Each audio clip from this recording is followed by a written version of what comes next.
स्वागत है आपका हिंदी कहानी घर चैनल पर। गर्मी की छुट्टियां शुरू हो चुकी थी। जैसे ही स्कूल की आखिरी घंटी बजी, बच्चों ने मानो आज़ादी की सांस ली। हर साल की तरह इस बार भी मम्मी पापा ने तय किया था कि सब लोग नाना नानी के गांव चलेंगे। ये गांव हरियाली, आम के बाग और बचपन की शरारतों से भरा हुआ था। नाना का बड़ा सा घर था, जिसके आंगन में पुराने पीपल के पेड़ के नीचे सब दिन भर खेलते थे। कुल मिलाकर 8 कजिन थे। सबसे बड़े थे अंशुल भैया और सबसे छोटी थी परी। लेकिन इस बार की गर्मियां कुछ अलग थीं। उस साल नम्रता और विवेक पहली बार अकेले में मिले थे। नम्रता 17 की थी, 12वीं में गई थी, और विवेक 19 का, कॉलेज के पहले साल में। दोनों ही पढ़ाई में अच्छे, शांत स्वभाव के। बचपन में साथ खेले थे, लेकिन अब दोनों बड़े हो चुके थे और नजरें बदल चुकी थी। शुरुआती कुछ दिन तो सब सामान्य रहा, लेकिन एक दिन जब सब आम के बाग में खेल रहे थे, नम्रता को ठोकर लग गई। सब हंसने लगे, लेकिन विवेक तुरंत उसके पास आया, उसका पैर थामा और बोला, "ध्यान से चला करो पगली, हर बार बचाना मुझे ही पड़ता है।" नम्रता उसकी आंखों में देखती रह गई। पहली बार उसे एहसास हुआ कि ये कुछ और है। धीरे धीरे वो एक दूसरे की ओर खिंचते चले गए। रात को जब सब सो जाते, तो दोनों छत पर जाकर तारों के नीचे बैठते। कानों में धीमी धीमी बातें, हल्की हंसी और वो चुपचाप स्पर्श जो कहता था, "मैं तुम्हारा हूँ।" कभी कभी नम्रता विवेक की कलाई पर हाथ रख देती और विवेक उसका हाथ धीरे से थाम लेता। एक रात नम्रता ने पूछा, "क्या ये सही है?" विवेक बोला, "मुझे नहीं पता, लेकिन जो महसूस करता हूँ वो झूठ नहीं हो सकता।" वो जानते थे कि ये रिश्ता दुनिया को बताना आसान नहीं होगा। रिश्तेदारी, समाज, परिवार, सब उनके बीच खड़े थे, लेकिन उन गर्मियों में उन्हें फर्क नहीं पड़ा। वो हर दिन, हर पल को जीना चाहते थे। चोरी छिपे मिलना, आंखों ही आंखों में बातें करना, वो बगीचे के पीछे आम के पेड़ के नीचे हाथ पकड़ना और बरामदे के कोने में एक दूसरे को तकते रहना। छुट्टियां खत्म होने से एक दिन पहले विवेक ने नम्रता को एक छोटी सी डायरी दी। उस पर लिखा था, गर्मियों की वो मोहब्बत, जो चुपचाप थी मगर सच्ची थी।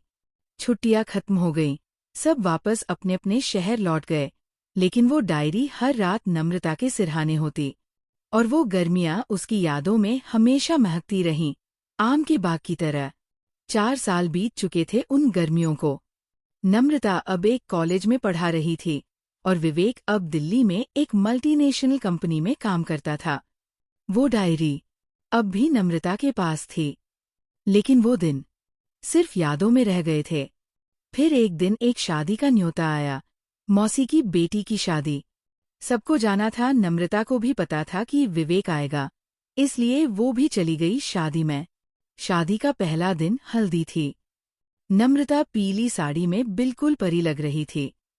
जैसे ही वो आंगन में आई, विवेक ने उसे देखा और कुछ पल के लिए सब थम गया।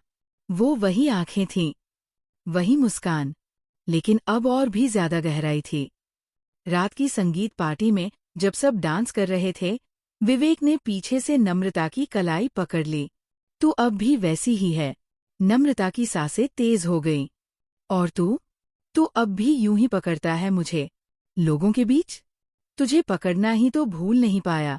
विवेक ने धीरे से उसके कान के पास फुसफुसाया। उस रात सब सो चुके थे। नम्रता छत पर अकेली खड़ी थी, चांदनी में भीगती हुई। तभी पीछे से विवेक आया। "याद है वो नानी के घर की रातें?" नम्रता ने मुड़कर देखा। दोनों की नजरें मिलीं और चुपचाप सब कह गईं। वो धीरे धीरे पास आया। नम्रता की पीठ उसकी छाती से लगी और वो उसके बालों को कानों के पीछे करते हुए बोला, "इस बार छूने से डर नहीं लग रहा।" नम्रता ने आंखें बंद कर लीं। उसकी उंगलियां नम्रता की कमर को सहला रही थी। "और इस बार मैं खुद को रोकूंगी भी नहीं," उसने धीमे से कहा। उस रात छत के कोने में, चांद की चादर तले, वो दोनों एक दूसरे में खो गए। विवेक की उंगलियां उसकी पीठ पर फिसली। नम्रता की सांसें तेज होती गईं। वो उसके होंठों पर झुका और फिर एक धीमा गहरा चुंबन। सांसें उलझ गईं, बदन कांपने लगे, और वक्त वही रुक गया। वो सिर्फ एक रात नहीं थी, वो उन 4 सालों की प्यास थी। हर अधूरी बात, हर अनकही चाहत उस रात पूरा होने लगी। शादी की भीड़ में, रिश्तेदारों के बीच, वो 2 दिल एक बार फिर से चुपचाप मिल गए। और इस बार वो मोहब्बत सिर्फ याद नहीं बनी, जिस्म और रूह में उतर गई। शादी के बाकी दिन जैसे जैसे बीतते गए, नम्रता और विवेक का रिश्ता और गहराता गया। दिन में वो सबके साथ मुस्कुराते, हंसते, रस्मों में शामिल होते, लेकिन रात होते ही उनकी दुनिया बदल जाती। एक रात, शादी के ठीक एक दिन पहले, हल्दी और मेहंदी की थकावट सबके चेहरे पर थी, लेकिन नम्रता की आंखों में नींद नहीं थी। सिर्फ इंतजार था। वो जानती थी, विवेक आएगा। रात के 1:30 बजे, सब गहरी नींद में थे। घर की बत्तियां बुझ चुकी थी। धीरे से कमरे का दरवाजा खुला।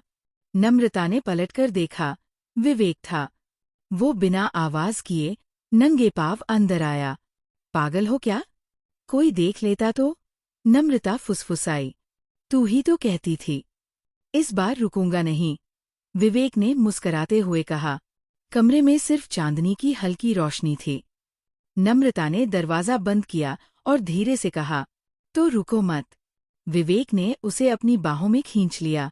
उसकी सांसें नम्रता की गर्दन को छू रही थीं। उसके होंठ उसके कंधे पर धीरे धीरे फिसलने लगे। नम्रता की उंगलियां विवेक की कमर में धंस गईं।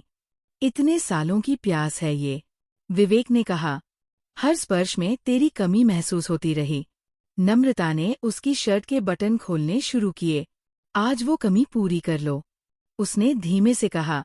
वो पल, सन्नाटा, सिर्फ दिलों की धड़कने और गर्म सांसों की सरगोशियां।